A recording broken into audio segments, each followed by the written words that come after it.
अस्सलाम वालेकुम। स्टोरी तिश्ना काम का पार्ट 2। मगर तब ही मिली की ज़िंदगी में कार सेल्समैन कैफर आ गया। उसके पास ना तो अपनी लेमोइन जैसी जहानत थी और ना ही मार्शल जैसी हसासियत, लेकिन वो बोरोतरा की तरह टेनिस खेलता था, टॉर्स की तरह तैराकी करता था, चेरोन की तरह गाड़ी चलाता था और पेरिस को जानता था। ख़ास तौर पर रात के वक्त पेरिस को गाइड से बेहतर जानता था। उसके चमकदार सफ़ेद दांत, सुनहरी बाल और नीली आंखें उसे एक खूबसूरत नौजवान बनाते थे। मिली से उसकी मुलाकात 42 डी जस्टिस की राहदारियों में हुई थी। मिली वहाँ काम के सिलसिले में मौजूद थी। वो प्रोफेसर चैपलिन की असिस्टेंट थी, जो पुलिस टेक्निक के नामवर माहिर थे। जहाँ तक कत्ल के मुहर्रिक का ताल्लुक था, ये वाज़ेह था कि मिली के दौलत से लिए गए 2 लाख फ्रांक उन्हें मिली को वापस करने थे। अब जब वो कैफर से 2 हफ्तों में शादी करने वाली थी। कैफर कभी भी अपनी बीवी की दौलत को इलेक्ट्रिक कंडेंसर पर ज़ाया नहीं होने देता। अगरचे जैन और रेनी लेमोइन ने कई बार मिली के लिए अपने गहरे प्यार का सबूत दिया था, मगर दोनों अफराद को शक से पाक करने के लिए यह वजह काफ़ी नहीं थी। मगर मुश्किल यही थी कि कत्ल के वक्त दोनों अफराद पेरिस में सोसाइटी जनरल के दफ्तर में थे। वहाँ डायरेक्टर, असिस्टेंट डायरेक्टर एक कलील मुद्दती कर्ज़ के लिए उनके मुतालबे पर गौर कर रहे थे, जो अपनी मुमकिना ईजाद के लिए उन्हें चाहिए था। ये बज़ाहिर नामुमकिन लगता था, लेकिन जैन और रेनी लेमोइन ने जुर्म का इर्तिकाब किया। हो सकता है लड़की को गलतफहमी हुई हो। तफ्तीशी अफसर ने उस पर तबसरा किया। दोनों लोगों ने भरपूर तरीके से अपनी बेगुनाही का ऐलान किया। उनके मुताबिक मिली के आखिरी अल्फाज का ये मतलब हरगिज़ नहीं था कि वो अपने हमलावर का नाम बता रही है, बल्कि वो अपने मामू के लिए कोई इस्तदा, कोई अलविदाई पैगाम भी हो सकता है। पुलिस को शक ही रहा, इसके बावजूद कि उनके पास अपनी गैर मौजूदगी के बड़े सबूत मौजूद थे। मिस्टर जैन और मिस्टर रेनी को छोड़ दिया गया था, लेकिन उन पर नज़र रखी जा रही थी। यही वो वक्त था जब प्रोफेसर चैपलिन ने अपने तौर पर इस केस को देखने का फ़ैसला किया। उसकी बड़ी वजह यही थी कि मकतूला मिली उनकी असिस्टेंट रह चुकी थी और वो अपने दिल में उसके लिए नरम गोशा रखते थे। सबसे पहले उसने मिली के घर की मुकम्मल तलाशी ली, जिसका कोई नतीजा बरामद ना हुआ। इसके बाद उसने इंस्टीट्यूट मेडिको लीगल में बॉडी का मुआयना किया। तकरीबन फ़ौरन ही उसने दरियाफ़्त किया कि पुलिस संगीन पेशा वराना गफलत की मुर्तकिब हुई है। मिली के नाखूनों के नीचे जिनकी वो जांच करने में नाकाम रहे थे, उसने कई बालों के तराशे दरियाफ़्त किए। ये बाल सुनहरी थे। मुकम्मल मुआयना करने के बाद प्रोफेसर चैपलिन इस नतीजे पर पहुँचे कि ये बाल, जिनमें शैम्पू, कार्निश लोशन की खुशबू पाई गई थी, मिली के मंगेतर कैफर के थे। कत्ल से 3 दिन पहले कैफर अपने मामूल के हज्जाम के पास गया था, जो यही शैम्पू और कार्निश लोशन इस्तेमाल करता था। प्रोफेसर चैपलिन अब समझ गया था कि किस तरह इब्तदाई गलती ने पुलिस को गलत रास्ते पर डाल दिया था। कैफर कातिल था। रुखसत होने के बाद वो दोबारा घर वापस आया होगा, या पड़ोसियों के देखे बगैर वो किस तरह अंदर दाखिल हुआ, इसका तयन करना अभी बाकी था। कैफर ने अपनी मंगेतर पर पीछे से हमला किया। हो सकता है कि उसने रुमाल या स्कार्फ से उसका चेहरा ढांप लिया हो। मिली ने भरपूर जदोजहद की थी। इसी मज़ाहमत के दौरान उसकी उंगलियों ने हमलावर के बालों को पकड़ लिया। इस बहादुर नौजवान लड़की ने इस आलम अज़ियत में भी वो सबक याद रखे जो लेबॉर्ट्री में उसके प्रोफेसर ने उसे सिखाए थे। हमलावर को शनाख्त न करने की सूरत में एक ऐसा इशारा जिससे उसकी पहचान हो सके। उसने कहने की कोशिश की थी, मेरे नाखून, लेकिन इंस्पेक्टर यही समझे वो कह रही है मेरे मामू। लेकिन यहाँ भी कैफर के पास जाए वक़ुआ से अपनी अदम मौजूदगी का सबूत था। उसके मुताबिक मिली के घर से निकलने के बाद वो एक क्लाइंट से मिलने के लिए एरिया जोन चला गया था। अगरचे इस हकीकत की तस्दीक हो चुकी थी कि कैफर काफ़ी देर से वहाँ पहुँचा था, मगर उसकी वजाहत उसने ये दी कि उसकी गाड़ी बोरक लॉराइन के करीब एक देही इलाके में ख़राब हो गई थी। उसने इस जगह की निशानदेही भी की, मगर बदकिस्मती से इस सड़क पर काम करने वाले 2 वर्कर्स ने कसम खाई कि वो सारा वक्त सड़क के किनारों की सफाई करते रहे थे। अगर वहाँ कोई गाड़ी ख़राब होती तो उनकी नज़र से छुपी नहीं रह सकती थी। इसका मतलब यही था कि कैफर ने झूठ बोला था। पूछगिछ के दौरान उसने बहुत कुछ तस्लीम किया, लेकिन ये बताने से इनकार कर दिया कि वो 35 मिनट के लिए गायब होने के दौरान कहाँ था। उसके मुताबिक वो एक औरत से मिलने गया था, मगर जब उस औरत का नाम और पता उससे पूछा गया तो वो कोई जवाब न दे सका। इसी बुनियाद पर कैफर को गिरफ्तार कर लिया गया। उसने प्रॉस्पर को अपना दिफाई वकील मुकर्रर किया था। प्रोफेसर, यहाँ एक मौमा है जिसे आप जैसा माहिर ही हल कर सकता है। मैं अपने क्लाइंट की बेगुनाही पर मुकम्मल तौर पर कायल हूँ। उसने मुझे अपने एतमाद में लिया है। 35 मिनट के वक्फे के लिए उसने जो वजाहत पेश की, औरत वाली, पुलिस ने इसकी बात काटी। वो झूठी वजाहत है। उसने इल्ज़ाम से बचने के लिए झूठा ड्रामा रचाया, गाड़ी के ख़राब होने का, किसी औरत से मिलने का। सच तो ये है कि मिली के नाखूनों से मिलने वाले बालों के नमूने उसी के हैं। कैफर एक कातिल है।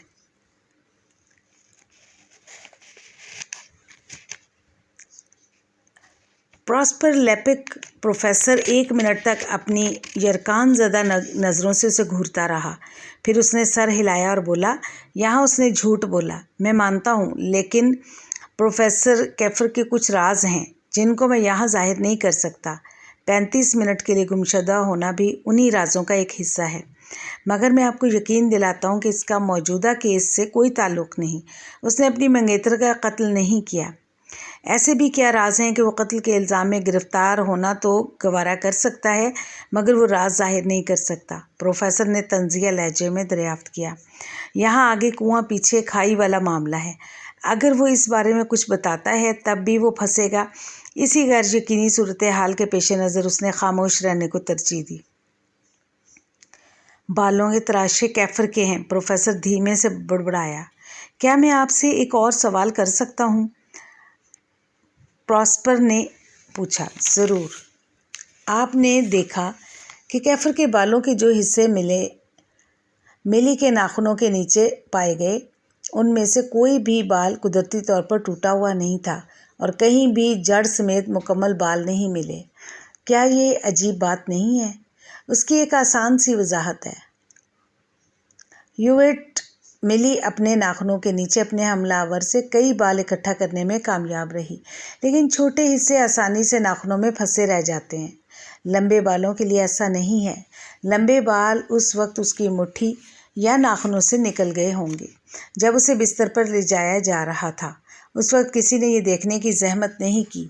मैं पहले ही इंस्पेक्टर की इंतहाई गफलत पर तबसरा कर चुका हूँ। शुक्रिया प्रोफेसर ली। एक आखिरी दरख्वास्त, क्या आप एक दिन के लिए इन नमूनों में से चंद मुझे देना चाहेंगे? मुझे इस मामले में अपनी पूरी तसल्ली करनी है। शौक से प्रोफेसर ने हाथ से इशारा किया। 24 घंटे बाद प्रोफेसर चैपलिन को प्रॉस्पर का कॉलिंग कार्ड शुक्रिया के पैगाम के साथ रजिस्टर्ड पोस्ट के ज़रिए मौसूल हुआ। बालों के नमूने को एहतियात से कागज़ का इस्तेमाल करते हुए एक अलहदा कार्ड के साथ मुंसलिक किया गया था। उसी शाम वो लोग एक मेज़ पर आमने सामने बैठे थे। एक जवान और दुबला पतला मगर मजबूत जिसामत का मालिक था। ये वकील प्रॉस्पर था। दूसरा उससे भी ज़्यादा दुबला और ज़रा झुक कर बैठा था। देखो दोस्त, बाज़ औक़ात ज़रूरत से ज़्यादा स्मार्ट बनने पर इंसान मुश्किल में भी पड़ सकता है। बारीक बीनी एक अच्छी चीज़ है, लेकिन तुम कुछ ज़्यादा ही बारीकी में चले गए। अगर प्रोफेसर चैपलिन को नतीजे पर पहुंचने की इतनी जल्दी ना होती तो वह सच्चाई का पता लगा लेता। कौन सी सच्चाई? मुझे नहीं मालूम। आप किसके बारे में बात कर रहे हैं? मुकाबिल की झुकी हुई कमर सीधी हुई।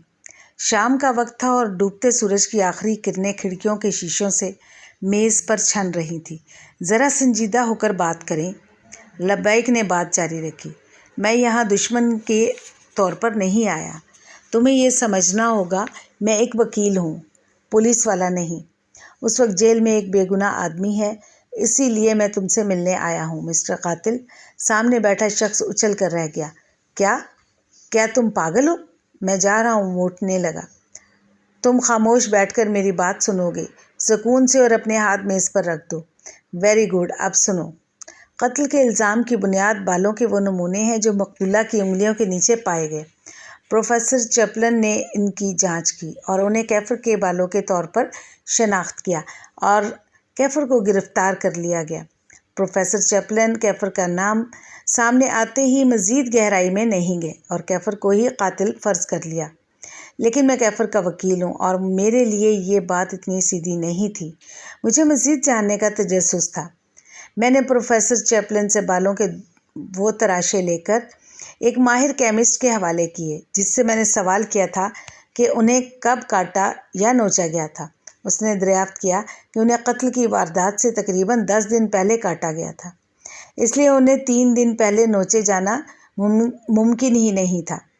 मज़ीद पूछगिछ से साबित हुआ कि कैफर का हजाम पिछले 3 हफ्तों से शहर से बाहर था। तो फिर सवाल ये उठा कि वो कौन था जिसने कैफर के बाल काटे। लेपक मेज़ पर पड़े पेपर वेट को अपनी बातों के दौरान मुसलसल इधर उधर घुमा रहा था। और अगर उन्हें मिली के कत्ल से 10 दिन पहले काटा गया था तो ये मिली के नाखूनों के नीचे कैसे पहुंची।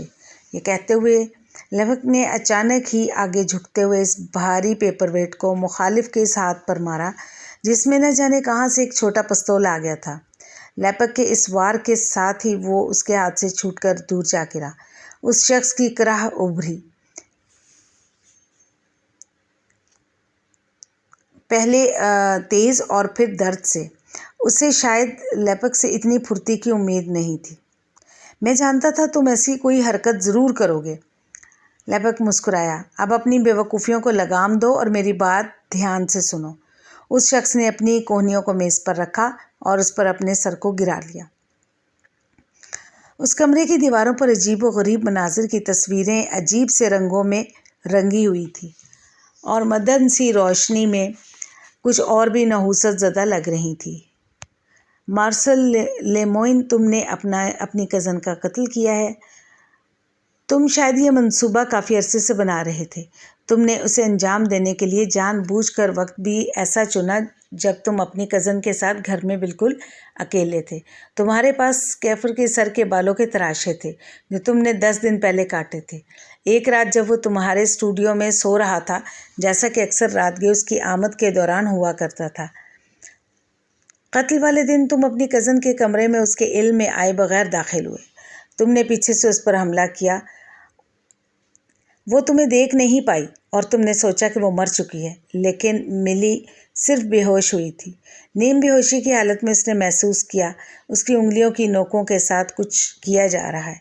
बालों के तराशे नाखूनों के नीचे फंसाना इतना भी आसान काम नहीं। क्यों, ठीक कह रहा हूँ ना? लेपक ने एक लम्हा रुक कर उसकी आंखों में देखा। खैर, शायद इसी वक्त वो कराहने लगी। तुम घबरा गए और तब तुमने उस पर दूसरी बार वार किया। तुम कितने खुश हो गए होगे जब प्रोफेसर चैपलन को बालों के वे तराशे मिले। उन्हें कहाँ मालूम था कि तुमने उन्हें दरियाफ्त करने का भी इंतज़ाम कर रखा है, बल्कि तुमने ये सारा खड़ाक और आग फैलाए ही इसलिए था कि वो दरियाफ्तों और कैफर कत्ल के इल्ज़ाम में फंसे। तुम्हारे लिए मिली की मौत काफ़ी नहीं थी। तुम कैफर को भी बर्बाद करना चाहते थे क्योंकि तुम उससे जलते थे। तुम्हें उससे उसी दिन से नफ़रत हो गई थी जिस दिन मिली ने तुम्हें छोड़कर उसे चुना। तुम उसे प्यार करते थे, दुनिया की हर चीज़ से ज़्यादा, यहाँ तक कि उससे अपने फ़न से भी ज़्यादा, और उसमें कोई शक नहीं कि तुमने मिली से उसका इजहार भी किया। मैं तसव्वुर कर सकता हूँ कि जब उसने तुम्हें मुस्तरद किया तो तुम्हारे दिल पर क्या गुजरी होगी। एक तशनाकाम आशिक, नाजुक एहसासात रखने वाला, ख्वाब देखने वाला, लेकिन हकीकत में हर उस चीज़ से बेहद हसद करता था जो जिंदा दिल हो, चमकती और ख़ूबसूरत हो। तुम्हें कैफर से कितनी नफ़रत हुई होगी। एक आम आदमी जो हसासियत और फ़न में तुम्हारी टक्कर का नहीं था, लेकिन इस कदर खुश मिजाज और ज़िंदगी से भरपूर कि उसकी एक सादा सी मुस्कुराहट भी लड़कियों का दिल जीत लेती।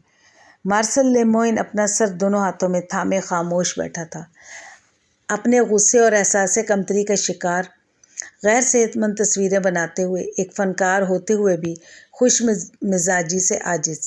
तुम इंतज़ार में थे, تم نے کیفر کی جاسوسی کی اور تب ہی تمہارے ہاتھ اس کی ایک کمزوری لگی۔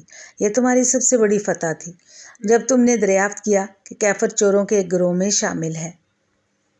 کیا تم نے ملی کو اس کے بارے میں بتایا تھا اور اس نے کیا جواب دیا؟ یہی نا کہ وہ پھر بھی کیفر سے شادی کرے گی اور اسے ایک ایماندار آدمی بنائے گی۔ اور جب تمہیں پتہ چلا کہ کیفر کو اس دن صبح 9:15 سے 10 بجے کے درمیان اپنے ساتھیوں سے ملنا ہے، جس دن تمہارے والد اور انکل بھی پیرس میں ہوں گے، تو تم نے اپنے منصوبے پر عمل کرنے کا فیصلہ کیا اور تم کامیاب رہے۔ پھر اگلے دن تم نے اس کے گینگ کا ایک رکن بن کر اسے فون کیا، اس پیغام کے ساتھ کہ اگر تم اپنی منگیتر کے قتل میں ملوث ہو تو جائے واردات سے اپنی عدم موجودگی کے لیے تم جو چاہے بہانہ بناؤ، لیکن اس میں ہمارا یا گینگ کا نام نہیں آنا چاہیے۔ اس وقت سے کیفر خاموش ہو گیا تھا۔ وہی 35 منٹ جو اس کی بے گناہی کا ثبوت ہو سکتے تھے، اس کے بارے میں اس نے اپنی زبان بند رکھی۔ لیپک نے اپنی کرسی کی پشت سے ٹیک لگائی اور ایک گہری سانس لی۔ تو لیموئن مرد بنو، تمہارے جرم کی سزا کم ہو سکتی ہے اگر تم خود سرنڈر کر دو۔ کم از کم اپنے کیے کا کفارہ دینے کی ہمت تو رکھو۔ گرفتاری دو اور میں تمہارا دفاع کروں گا۔ ایک جان لے چکے ہو، خود کو بچانے کے لیے ایک گناہ کو سزا مت ہونے دو۔ جیوری میری جیب میں ہوگی، تم 5 سال میں باہر ہوگے۔ کیا تم مجھے سن رہے ہو؟ 5 سال؟ لیپک نے لیموئن کے کندھے پر ہاتھ رکھا۔ 5 سال سے ایک دن بھی اوپر نہیں۔ اپنی بات پر زور دینے کے لیے لیپک نے اس کا شانہ دوستانہ انداز میں ہلایا۔ کرسی ہلی اور لیموئن کی گردن لڑک گئی۔ گھبرا کر اس کی ساقیں نبض ٹٹولتے ہوئے لیپک کی نظر اس کے دائیں ہاتھ میں پہنی انگوٹھی پر گئی، جہاں نگینے کی جگہ خالی تھی۔ لعنت ہو، لیپک بڑبڑایا۔ انگوٹھی میں محفوظ سارا زہر وہ حساس فنکار اپنے حلق میں اتار چکا تھا۔ امید کرتی ہوں آپ کو میری یہ سٹوری پسند آئی ہوگی۔ پسند آئی ہو تو لائک، شیئر اور سبسکرائب ضرور کیجیے گا۔ تو ملتے ہیں جی ایک اور نئی سٹوری کے ساتھ۔ اپنا اور اپنے پیاروں کا خیال رکھیے گا۔ بہت بہت شکریہ جی۔ اللہ حافظ۔